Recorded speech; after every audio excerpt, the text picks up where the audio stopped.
అధ్యక్ష మంత్రి గారు గొప్ప కథ చెప్పాడు అధ్యక్ష.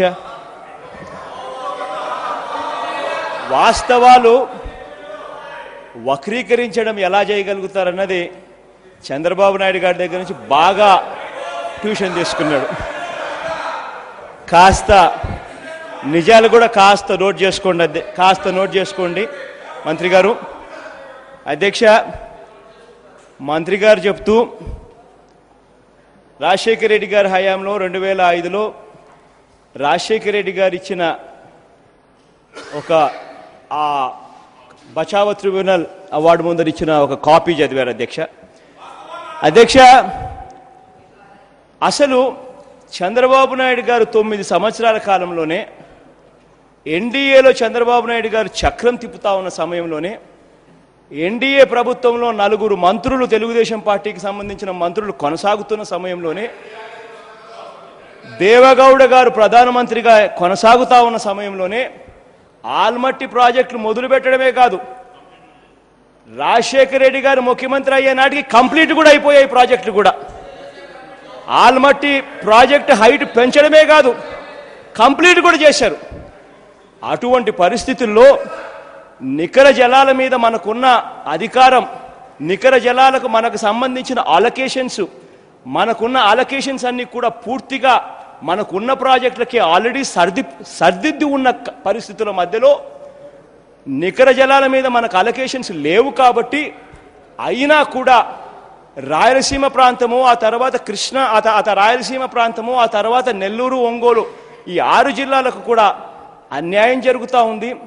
ఎటువంటి పరిస్థితుల్లో అయినా అక్కడ వీళ్ళని కాపాడాలి అనే ఆలోచనతో చంద్రబాబు నాయుడు గారు హయాంలో గన ఇదే గాలేరు నగరి, ఇదే హంద్రీనీవా, ఇదే వెలుగొండ ప్రాజెక్టు గన చంద్రబాబు నాయుడు గారు 9 సంవత్సరాల కాలంలో కట్టుండింటే ఈ ప్రాజెక్టులన్నీ అసలు బచావ ట్రిబ్యునల్లో ఖచ్చితంగా మనకు షేర్ కూడా వచ్చేది నికర జలాల మీద. అటువంటిది చంద్రబాబు నాయుడు గారి హయాంలో గాలేరు నగరికి సంబంధించి చంద్రబాబు నాయుడు గారి హయాంలో 9 సంవత్సరాలలో చంద్రబాబు నాయుడు గారి హయాంలో కేవలం 17 కోట్లు ఖర్చు చేశారు. అదే హంద్రీనీవాకు చంద్రబాబు నాయుడు గారి హయాం 9 సంవత్సరాలలో ఖర్చు చేసింది కేవలం 13 కోట్లు. అదే చంద్రబాబు నాయుడు గారి హయాంలో వెలుగొండ ప్రాజెక్టులో 9 సంవత్సరాల కాలంలో చంద్రబాబు నాయుడు గారి హయాంలో ఖర్చు చేసింది కేవలం 13 కోట్లు.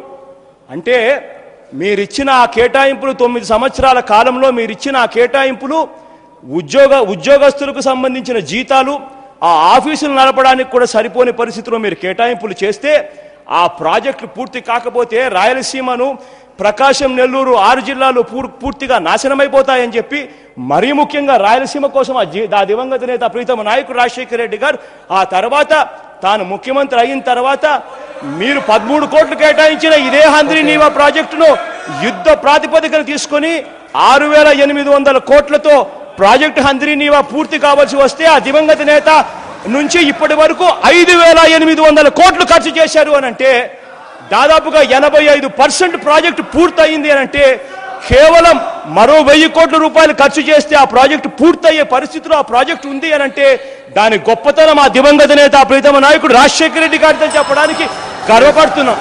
అదే రకంగా ఇంకా అయిపోలేదు. అదే రకంగా మీరు ఆయన చెప్పిన దానికే అధ్యక్ష,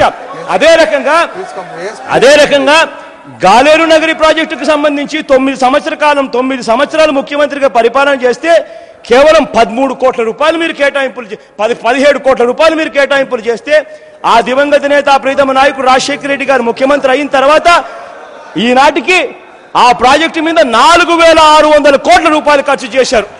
అంటే మరో 2,600 కోట్ల రూపాయలు ఖర్చు చేస్తే ఆ ప్రాజెక్టు పూర్తయ్యే పరిస్థితిలో ఉంది. అంటే ఆ ప్రాజెక్టు దాదాపుగా 75-80% ప్రాజెక్టు పూర్తయిందన్నమాట. అంటే మీరు మిగిలింది చేయవలసింది హంద్రీనీవాలో ఒక 10-12%, గాలేరు నగరిలో మిగిలి ఉన్నది ఒక 20-25%. ఇది కాక వెలుగొండ ప్రాజెక్టుకు సంబంధించి ఇదే రకమైన లెక్కలే కనిపిస్తాయి. ఆ దివంగత నేత ప్రీతమ నాయకుడు రాజశేఖర రెడ్డి గారి హయాంలో ఇప్పటి వరకు ఆ హయాం నుంచి ఇప్పటి వరకు 3,000 కోట్ల రూపాయలు ఖర్చు అయింది. నాకు కావాల్సింది 4,500 కోట్లు పూర్తి చేయడానికి 3,000 కోట్ల రూపాయలు ఖర్చు చేశారు.